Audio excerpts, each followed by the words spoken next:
नमस्कार साथियों और प्यारे बच्चों, आप सभी का हार्दिक हार्दिक स्वागत है। आज की कक्षा में हम बात करेंगे एड्स पर। एड्स एक गंभीर बीमारी है, लाइलाज भी है। एड्स है ये इसका छोटा नाम है और एड्स का पूरा नाम है acquired immune deficiency syndrome. Acquired immune deficiency syndrome, ये एड्स का पूरा नाम है। सबसे पहले इस बीमारी को 1981 में अमेरिका में देखा गया था। अमेरिका में सबसे पहले इस बीमारी का पेशेंट मिला था और वर्तमान में देखा जाए तो ये बीमारी पूरे विश्व में फैल चुकी है। इस बीमारी का जो रोगाणु होता है वो रोगाणु होता है HIV। पहले इस रोगाणु को कहा जाता था HCLV। H मतलब ह्यूमन, C मतलब सेल, L मतलब ल्यूकेमिया और V मतलब virus. Human, cell, leukaemia, virus, ये लिखा हुआ। वर्तमान में इसका कुछ नाम चेंज कर दिया है वायरस का, ये हो गया है HIV, ह्यूमन इम्यून वायरस, ये लिखा हुआ है और ये चित्र भी बना हुआ है। ये इसकी स्ट्रक्चर है। याद रखने की बात इसमें ये है खास कि जो HIV रहता है इसके अंदर जो जेनेटिक मटेरियल रहता है, आनुवांशिक पदार्थ, वो आनुवांशिक पदार्थ होता है RNA। अधिकांश एनिमल में जेनेटिक मटेरियल होता है DNA, लेकिन ये है एनिमल वायरस, पर इसमें जो जेनेटिक मटेरियल रहता है वो होता है RNA। ये यहां बना हुआ भी। अब ये वायरस क्या करता है? ये वायरस अगर हमारे शरीर में चला जाता है तो हमारे शरीर के अंदर सुरक्षा करने के लिए तंत्र पाया जाता है। तंत्र का नाम है इम्यून सिस्टम। हमारे शरीर के अंदर एक सुरक्षा करने वाला तंत्र है। कोई भी बाहर से रोगाणु आएगा तो किसी भी रोगाणु को, रोगाणु मतलब पैथोजन, किसी भी रोगाणु को ये तंत्र अंदर जाने से रोकेगा। मतलब एक तरह से देखा जाए तो ये इम्यून सिस्टम हमारे शरीर की सेना है। कोई भी बाहर से आक्रमण करेगा तो इसकी जवाबदारी है इस तंत्र की, इस सिस्टम की, ये उसको नष्ट करे, उससे लड़ाई करे, उसको अंदर आने से रोके। ठीक है? तो HIV वायरस जो हमने देखा अभी, ये HIV क्या करता है? HIV अगर हमारे शरीर में पहुंचता है किसी भी माध्यम से तो ये अटैक करेगा हमारी सेना पर। हमारी सेना मतलब इम्यून सिस्टम, प्रतिरक्षा तंत्र, सुरक्षा तंत्र, इस पर ये HIV अटैक करेगा और इस सिस्टम को HIV कमजोर कर देगा, वीक कर देगा, जिससे बाहर से कई प्रकार के रोगाणु आ जाएंगे और कई प्रकार की बीमारी हमारे शरीर में हो जाएगी। मतलब हमारा शरीर अच्छा खासा बीमारियों का घर हो जाएगा। इस एड्स में जो सिंड्रोम शब्द लगा हुआ है, इसका मतलब ये होता है विभिन्न प्रकार के लक्षणों का समूह। ठीक है? अब ये जो बीमारी है, एड्स है, ये एड्स होता तो है ह्यूमन इम्यूनो वायरस, HIV से ये होता है। अब ये HIV हमारे शरीर में कैसे पहुंचता है, और अगर पहुंच जाता है तो हमारे अंदर, मतलब जो रोगी रहता है, पेशेंट कैसा दिखेगा, ये हमको, पेशेंट में लक्षण क्या दिखाई देंगे, ये हमको जानना है। हमारे शरीर में लिम्फ नोड रहते हैं, लसीका वाहिनियां रहती है, लसीका गठान रहती है। उन गठान के अंदर क्या होता है? वो गठान थोड़ी सी फूल जाती है, मतलब उनके अंदर जो लिम्फ नोड है उनमें स्वेलिंग आ जाती है, फूल जाती है, सूजन आ जाती है। ये तो पता पड़ेगा अंदर से। बताया था हमने जो हमारा इम्यून सिस्टम है वो वीक हो जाता है, कमजोर हो जाता है, बुखार आई जाता है। शरीर में कोई भी रोगाणु प्रवेश करेगा तो तापमान ऊपर नीचे होता है, और तापमान थोड़ा सा ऊपर हुआ तो हम समझ जाते हैं कि कहीं मामला गड़बड़ है।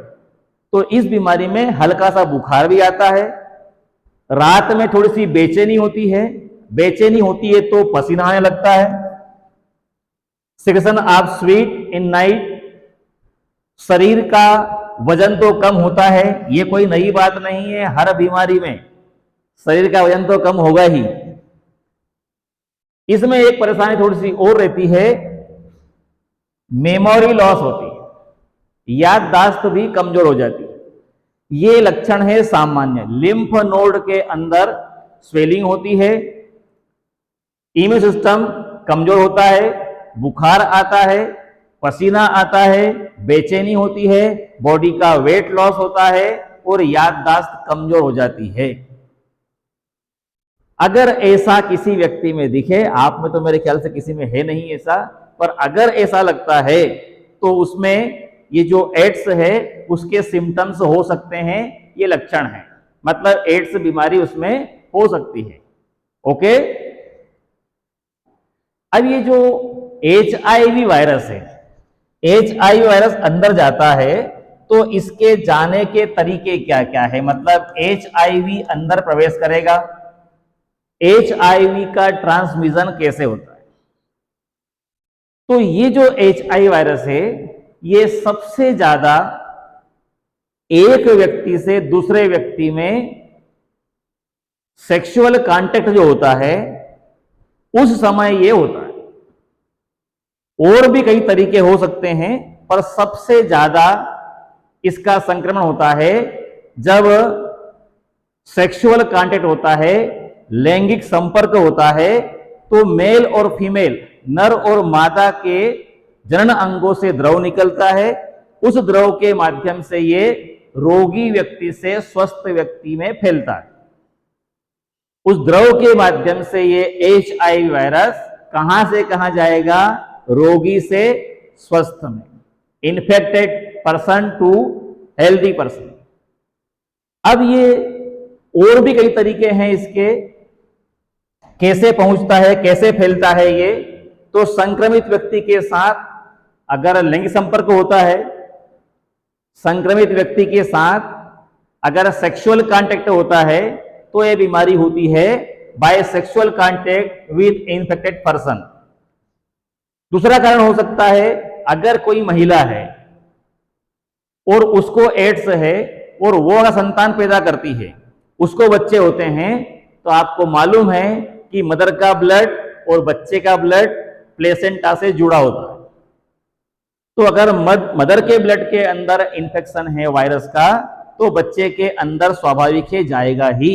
तो संक्रमित माता से बच्चे में भी, infected mother to their child, संक्रमित माता से उसकी संतान में वो HIV जाएगा, और माता तो बीमार है ही, बच्चे को भी एड्स हो जाएगा। ठीक है। अगला है संक्रमित व्यक्ति का रक्त लेने से। कभी कभी बीमारी के समय क्या होता है, किसी व्यक्ति में खून की कमी हो जाती है, ब्लड कम हो जाता है, तो फिर किसी व्यक्ति से ब्लड लिया जाता है। तो अगर जिससे ब्लड लिया जाता है वो व्यक्ति संक्रमित है, जो व्यक्ति रक्त दे रहा है उसके अंदर HIV है, तो लेने वाले में तो वो ऑटोमेटिक आ जाएगा। ऐसा भी हो सकता है।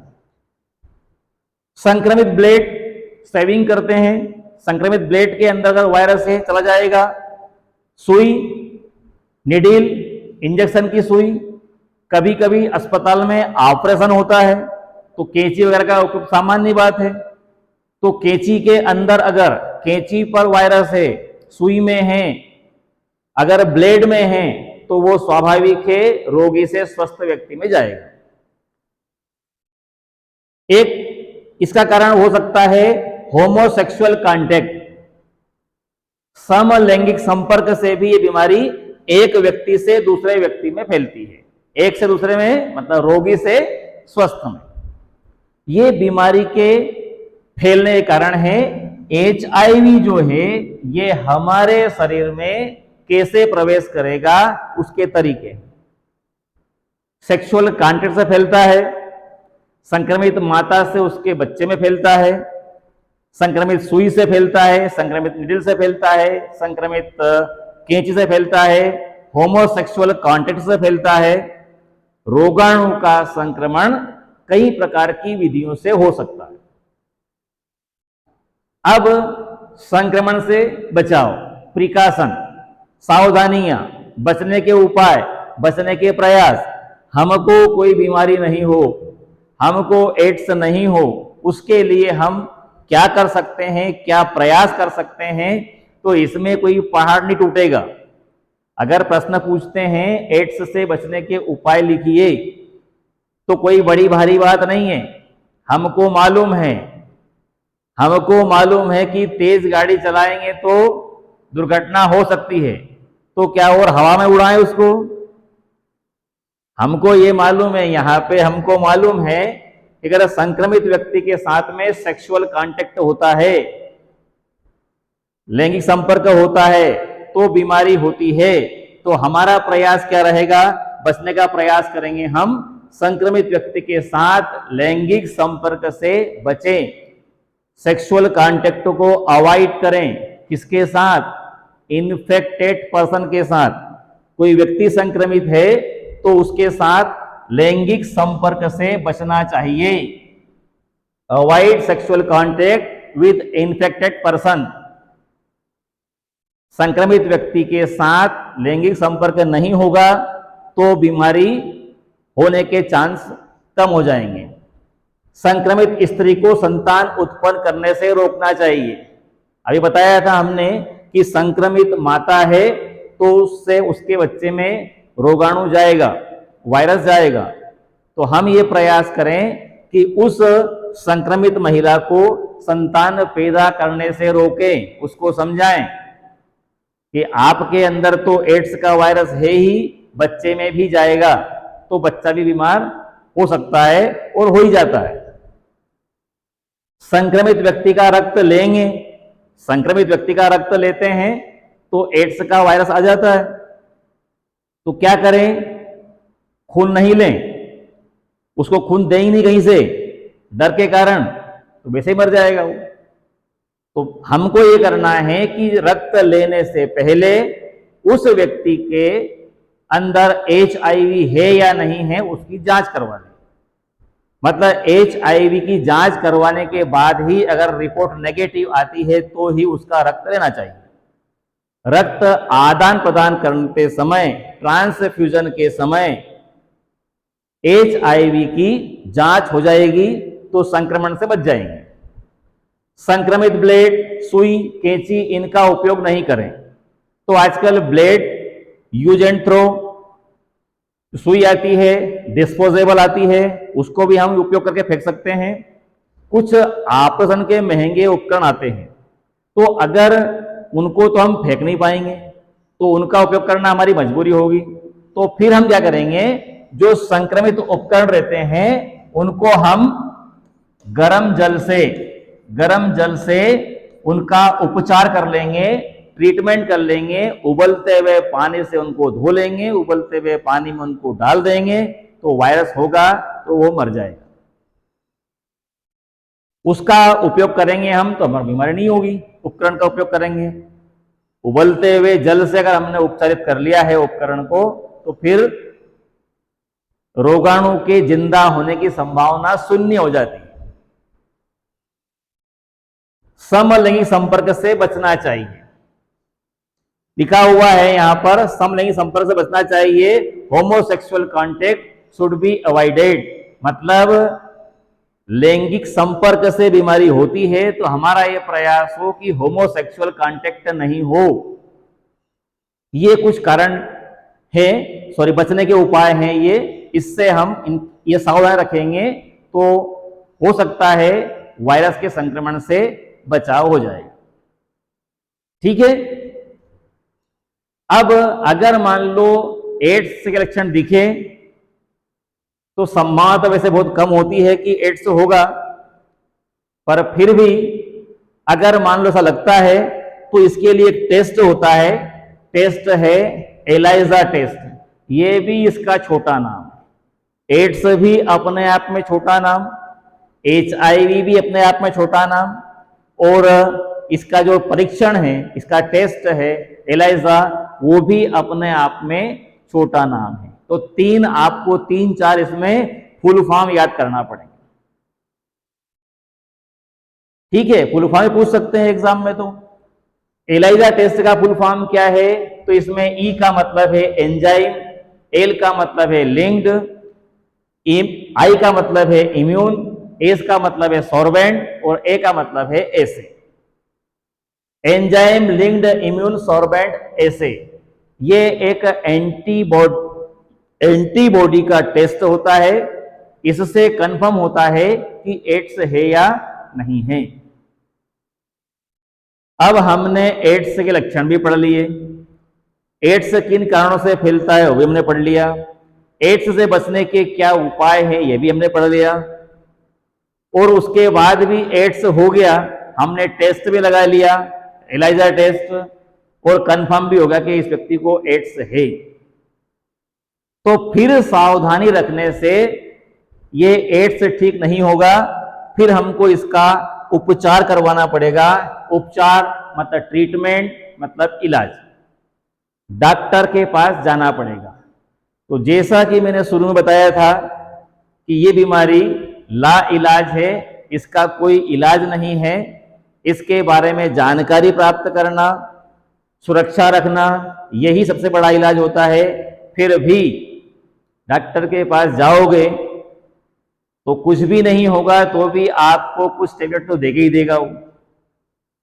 तो इसके इलाज के लिए भी कुछ टेबलेट सुझाई गई है, ऐसा हम मान लें। एक इंजेक्शन है, इसके लिए इंजेक्शन जो है ये TIAS इंजेक्शन, ये बुल्गारिया के वैज्ञानिकों ने खोजा है, और उनका कहना यह है कि ये जो TIAS इंजेक्शन होता है ये HIV वायरस रहता है, ये HIV वायरस की ग्रोथ को ये रोकने का काम करता है, वृद्धि को कम करता है। दूसरा है AZT, ये भी छोटा नाम है, तो इसका फुल फॉर्म है एजिडो थाइमिडीन।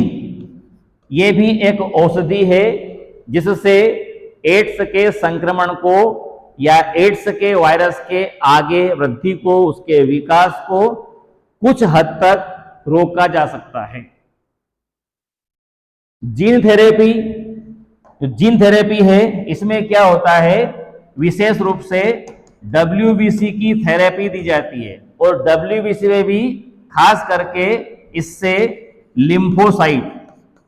लिम्फोसाइट सेल की थेरेपी देकर जो रोगी रहता है उसका कुछ हद तक इलाज कर सकते हैं। एक कंपाउंड क्यू, ये एक टैबलेट होती है, ये टैबलेट भी रोगाणु की वृद्धि को रोगी के अंदर रोकने का प्रयास करती है। WHO वर्ल्ड हेल्थ ऑर्गेनाइजेशन, इसने इस औषधि को, कंपाउंड क्यू नाम की औषधि को मान्यता दी है कि ये औषधि अगर दी जाए तो वायरस का संक्रमण शरीर के अंदर कुछ कम हो सकता है। तो एड्स के बारे में आपको कुछ जानकारी मैंने दी है, शायद आपको कुछ इसमें से याद रहेगा। धन्यवाद बोलिए।